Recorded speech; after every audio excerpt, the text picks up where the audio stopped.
He didn't just insult me, he tried to erase everything I am right there in front of his family.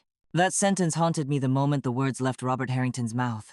I can still hear the cold, clipped tone he used, like he was reading from some script rehearsed long before I arrived at that dinner table. And I sat frozen, the clink of silverware muffled by the roaring in my ears. The room smelled of roasted garlic and heavy wine, the flicker of candlelight casting long shadows on the polished mahogany table. The faces around me smiled politely, but their eyes darted away like they couldn't quite decide if I belonged there or if I was some kind of mistake. Robert Harrington, the patriarch of the Harrington family and my boyfriend Asha's father, had just publicly humiliated me because I came from a working-class background. It was as if my years of hard work, my late nights building Apex innovations from scratch, meant nothing to him. I bit my lip, the metallic taste of blood rising from where I'd accidentally bitten too hard, and forced a smile.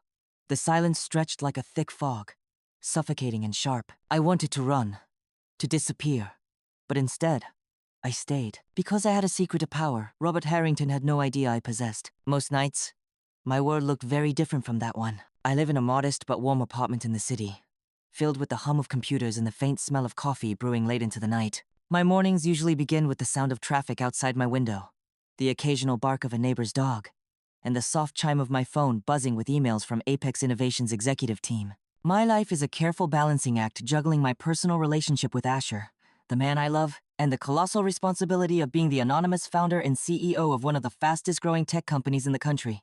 Apex Innovations isn't just any startup. We are a game changer, a force to be reckoned with in the world of manufacturing technology, and the very company Pinnacle Manufacturing desperately needs to merge with if it wants to survive. But none of that is known to the Harringtons.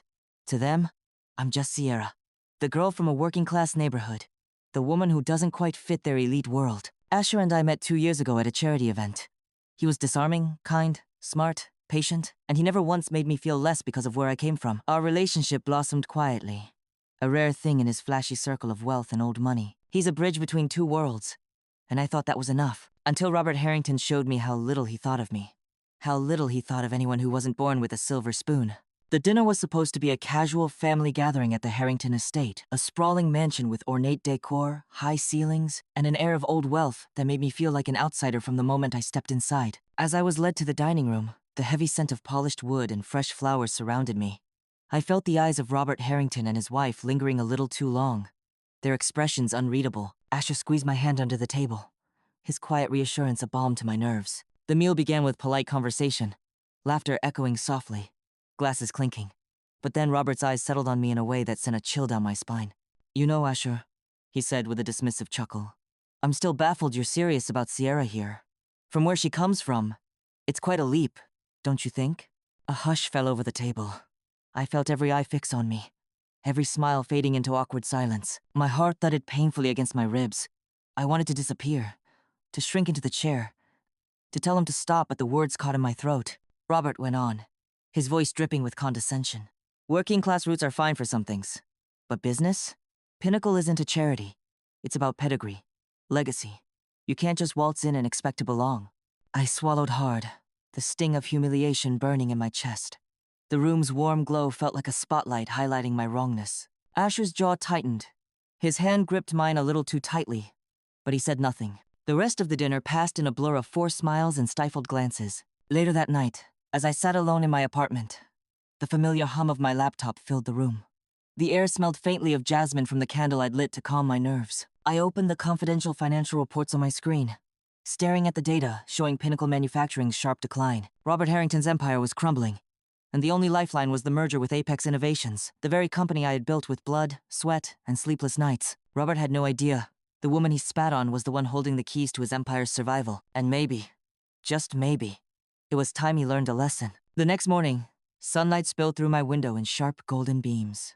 The hum of the city felt less oppressive now, replaced by a simmering resolve inside me. I brewed a strong cup of black coffee, the bitter aroma grounding me as I sat down at my kitchen table, laptop open, and fingers poised to type. Asher called while I was reviewing Pinnacle's financials. He wanted to check in after last night.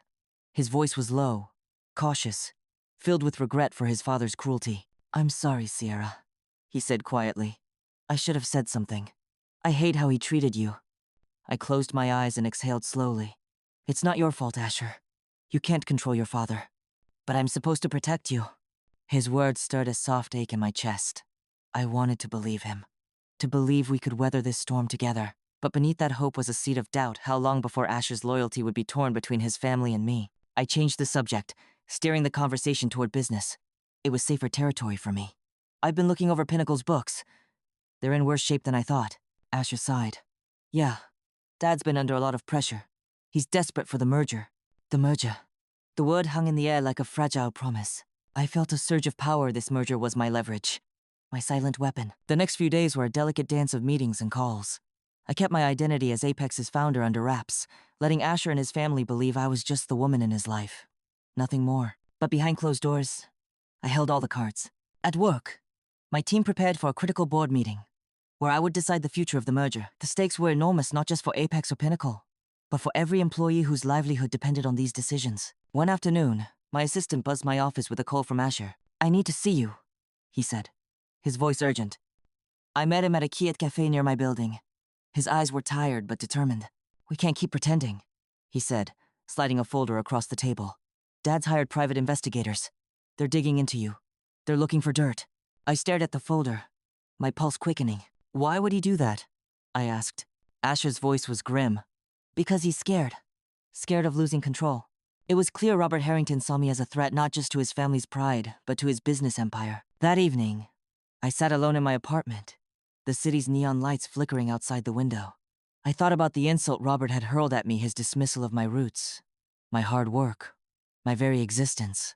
But I also thought about who I was now. Not the girl from the working-class neighborhood. Not the woman who crumbled under the weight of prejudice. I was the CEO of Apex Innovations. A woman who built a company from nothing and fought every day to keep it alive. I was ready to confront Robert Harrington not with anger or spite, but with the truth he could no longer ignore. The day of the board meeting arrived, the conference room buzzing with tension. As I walked in, the faces around the table greeted me with the usual mix of respect and curiosity. None knew who I truly was. I cleared my throat and began. Before we discuss the merger, there's something I need to reveal. I reached into my bag and pulled out a dossier proof of my identity, my role, and Apex's position. Gasps echoed around the room. Robert Harrington's eyes narrowed as he processed the information. His usual arrogance flickered with surprise. Then something colder calculation. You're the founder of Apex Innovations, he said, voice tight. Why hide it? Because, Robert, I said, meeting his gaze steadily. I wanted to see if you could judge me beyond my background. Turns out, you couldn't. The room fell silent. I continued. Your company needs Apex to survive, but I'm not here to save Pinnacle because of your pride or legacy. I'm here to ensure that business evolves and that prejudice doesn't have a place in it. Robert scoffed. You think your little company can teach us how to run a business? I smiled. But it wasn't a warm smile.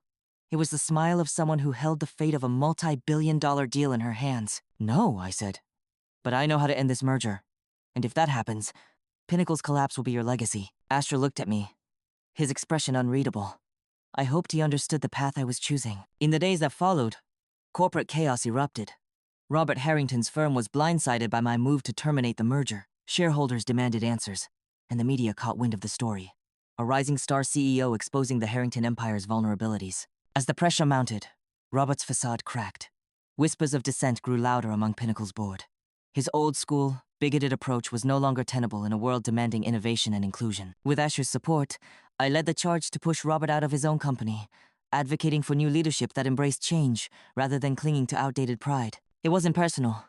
It was survival. That evening, I sat across from Asher in a quiet restaurant, the air between us heavy with unspoken words. You didn't have to do all that, he said softly. But I did, I replied. Because sometimes, the fight for respect means standing up not just for yourself, but for what you believe is right. Asher reached across the table and took my hand.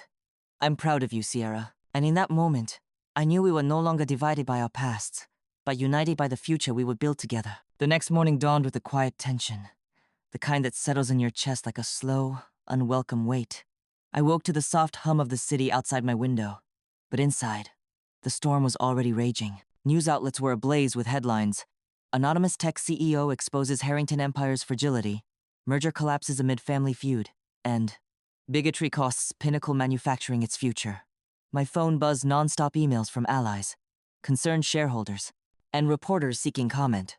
I sat at my kitchen table, the early sunlight casting sharp angles across the surface. The scent of freshly brewed coffee was supposed to soothe me, But today it only reminded me of the long, lonely nights I'd spent building Apex Innovations from the ground up. The journey had been grueling, every victory hard won, every setback a test of will. Now, those nights felt more distant than ever, swallowed up by the whirlwind I had unleashed. The fallout was immediate.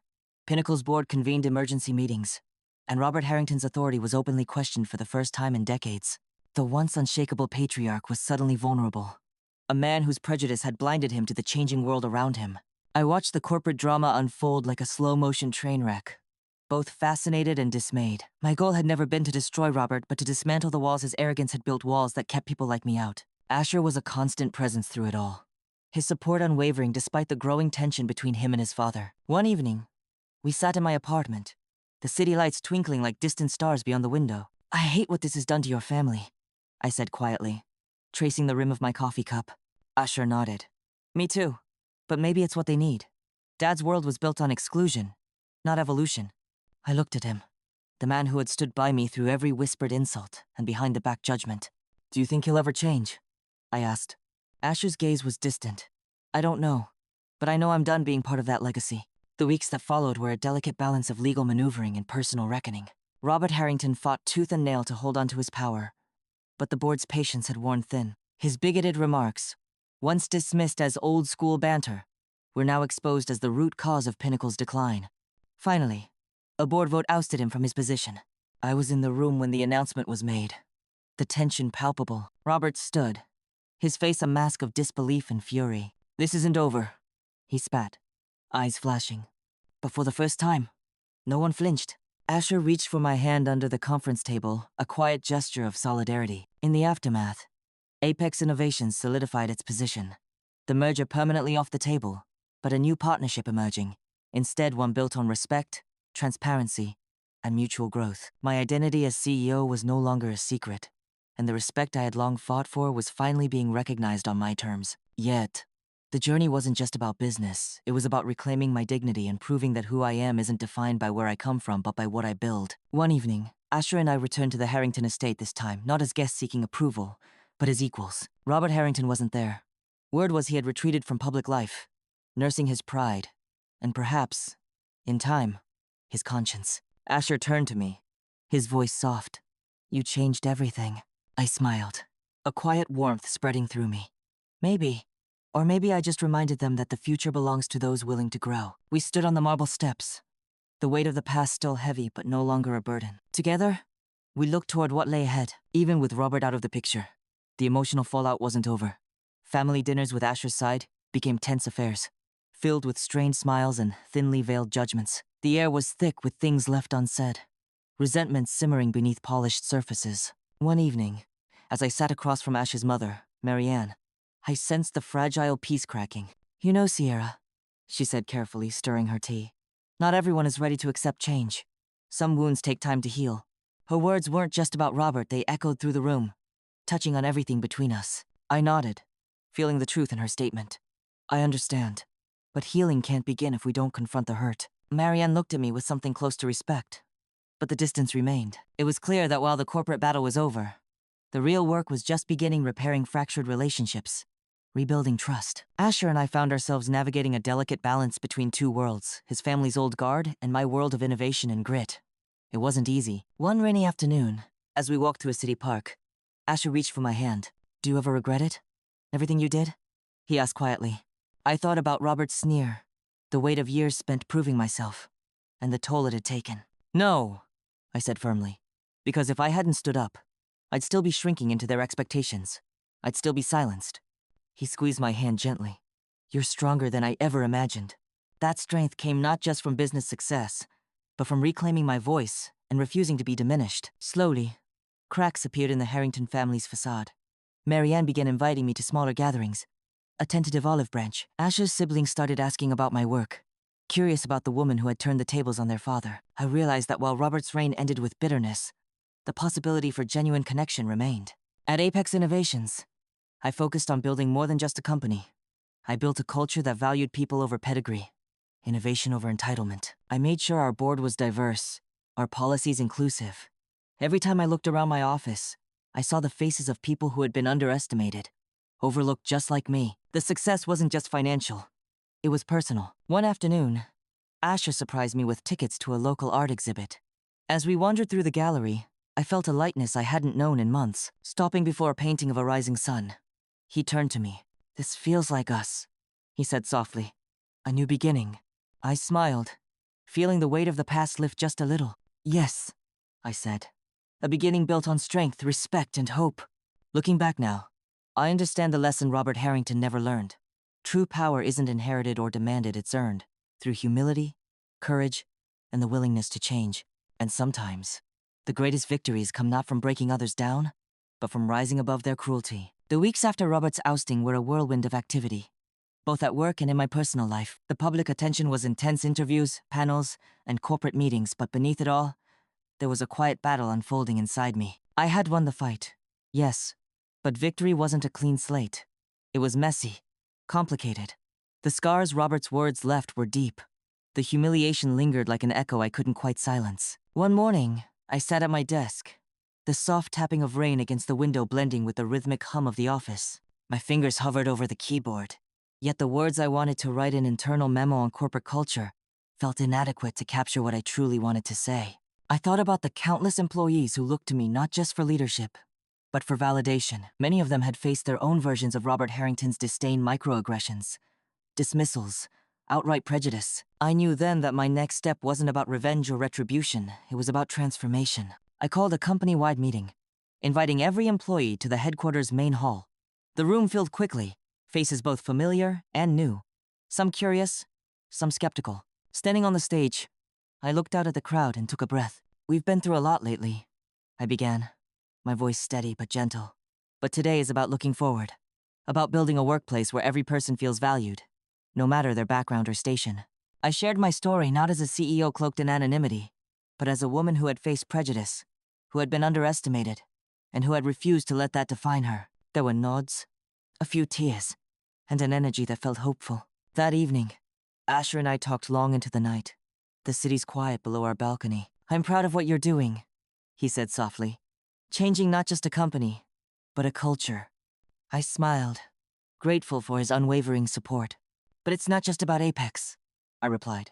"It's about every person who's been told they don't belong." The transformation wasn't without its challenges. Some board members resisted the changes I championed. There were moments of doubt, heated meetings where old habits clashed with new ideals. But step by step, we moved forward. Meanwhile, Robert Harrington's attempts to salvage his reputation only highlighted his inability to adapt. Rumors swirled about his retreat from public life, the isolation that followed his fall from grace. I never wished him harm. Instead, I hoped he would find the humility to reflect, to learn, because true power, real power, comes from growth, not destruction. Months later, as Apex Innovations celebrated its best quarter yet, I sat quietly in my office, the late afternoon sun casting warm light across the room. My phone buzzed with a message from Asher. "Dinner tonight?" I replied with a smiley face. "Sometimes, after the storms pass, peace comes not in grand gestures, but in quiet moments shared with those who truly see you." The public aftermath of the Harrington fallout unfolded with all the subtlety of a storm. Media outlets dissected every angle. Corporate analysts debated the future of pinnacle manufacturing, and whispers spread in boardrooms across the country. But for me, the most significant ripple was within Asher's family. At first, there was silence, a cold, suffocating quiet that filled the spaces where conversations used to be. Invitations to family events dried up. Texts went unanswered. Even Asher's siblings, once friendly enough, seemed to distance themselves. One afternoon, Asher and I sat in my apartment, the air heavy with tension. "I miss my family," he admitted, voice tight. "But I'm not sure they want me anymore." I reached out, brushing a stray hair from his forehead. "Families are complicated. Sometimes, you have to create your own." His eyes met mine, gratitude flickering beneath the sadness. Then came the unexpected, a letter from Marianne, Asher's mother. It was hesitant but genuine, expressing a desire to bridge the gap, to start healing. We agreed to meet at a small cafe, the kind with mismatched chairs and the aroma of fresh pastries. Marianne looked nervous but sincere. "I was wrong to judge you, Sierra," she said softly. "Robert's pride blinded him, and it hurt more than he realized." I nodded, feeling a warmth spread through me. "It takes courage to change," I replied. "Not just for him, but for all of us." Slowly, with patience and understanding, the fractures began to mend. Family dinners resumed smaller, more intimate affairs where honest conversations replaced forced pleasantries. Asher and I found a new rhythm, balancing love with the realities of their world and mine. At work, Apex Innovations thrived, but I never forgot the lesson Robert Harrington taught me about the cost of bigotry and the power of resilience. I made it a point to mentor young entrepreneurs from diverse backgrounds, sharing not just strategies for success, but the importance of standing tall in the face of prejudice. One evening, as I looked out over the city skyline, Asher joined me, slipping his hand into mine. "We've come a long way," he said. I smiled, feeling the truth of those words deep in my bones. Yes, we have, and I believe the best is yet to come. The weeks after that letter from Marianne marked a turning point not just in Asher's family, but in my own sense of peace. The heavy burden of humiliation that Robert's words had imposed began to lift, replaced by a quiet strength I hadn't fully realized I possessed. One Sunday afternoon, Asher and I hosted a small gathering at my apartment. It was a modest affair, just a few close friends and some family members who had chosen to be part of our lives despite the past. The smell of roasted rosemary chicken mingled with laughter, the soft clink of wine glasses punctuating conversations. For the first time in months, I felt the warmth of belonging not because of status or wealth, but because of acceptance and love. I caught Asher's eye across the room, and he smiled, the tension between us finally easing. In the months that followed, I threw myself into my work with renewed vigor. Apex Innovations wasn't just a business anymore. It was a testament to resilience, a beacon for those who had been overlooked. I began mentoring young women from backgrounds like mine, sharing my story with an honesty I'd once been afraid to show. "You have to believe in yourself," I'd say, even when the world tries to tell you that you don't belong. Each success story, each breakthrough, felt like a small victory not just for me, but for everyone who had ever been underestimated. Asher and I talked often about the future, about building a life together that honored our past but wasn't defined by them. One night, as we sat on the balcony, the city lights sparkling below, he turned to me. "I'm proud of everything you've done," he said softly, "and I'm proud to stand beside you." His words settled deep in my heart. Reflecting on the journey, I realized the greatest lesson was this: true strength isn't about power or money. It's about standing firm in your truth, even when the world tries to break you. It's about kindness in the face of cruelty. It's about forging connections where others see division. And above all, it's about knowing your worth, no matter what anyone else says. Thank you for listening to my story. Sometimes, life places us in rooms where we feel unseen, unheard, and unfairly judged. I know that pain all too well, the sting of being looked down upon for something as unchangeable as where you come from. But I also learned that our true worth isn't measured by others' opinions. It's built from the quiet battles we fight within ourselves and the courage we show when we refuse to be diminished. What I faced with Robert Harrington was more than just a clash of worlds. It was a test of dignity and resilience. I could have crumbled, but instead, I chose to rise. Not just for me, but for everyone who's ever been told they don't belong. Now, I want to ask you, have you ever faced a moment when you felt powerless, only to find strength inside you didn't know you had? Would you have stood your ground like I did? Life isn't always fair, and people will try to put you in a box. But your story, your identity, and your value are yours alone. If this story spoke to you, please share your thoughts in the comments. Your voice matters here. And if you want to hear more stories of courage, heartache, and triumph stories that remind us of our shared humanity, please subscribe and support this channel. Because sometimes, the greatest power comes from telling our truth. Thank you for being here.